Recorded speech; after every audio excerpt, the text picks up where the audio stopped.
ازيكم عاملين ايه؟ ان شاء الله تكونوا بخير. النهارده هنعمل صنف جميل جدا جدا جدا الا وهو الكنافه. بس كنافه بقى بطريقه جديده كده وافتكاسه حلوه قوي كده هتعجبكم ان شاء الله. قبل ما نبدا كده او بدأنا ما تنسوش اللايك والمتابعه والاشتراك كده عشان يوصلكوا كل جديد. معاك يا حلوه ورقه ايه؟ جلاش. ومعانا كنافه اللي هي الملونه اللي طالعه اليومين دول، اللي هي كنافه الالوان. حطينا عليها بقى شويه ايه؟ جوز الهند، زبيب، وحطينا سكر ومعلقه سمنه كده عشان تمسكهم مع بعض. وقمنا بقى ايه؟ دهنين ورقه الجلاش كده وحطيناها ولفناها رول.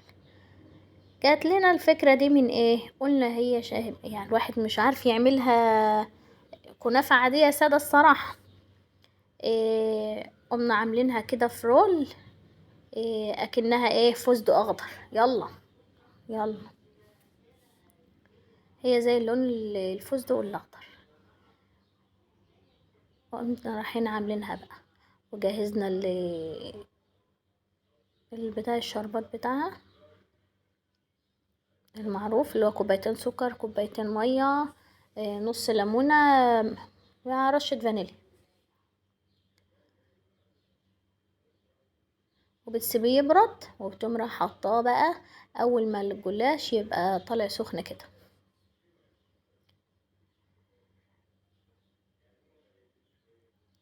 لايك وكومنت جميل منكم بقى كده عشان الفكره الحلوه دي. عايزه تعمليها رولات تعملي، عايزه تقطعيها صوابع كده وترصيها في صينيه وتحمريها كده زي بالشكل ده. شفتوا؟ ما شاء الله ما شاء الله اللهم بارك.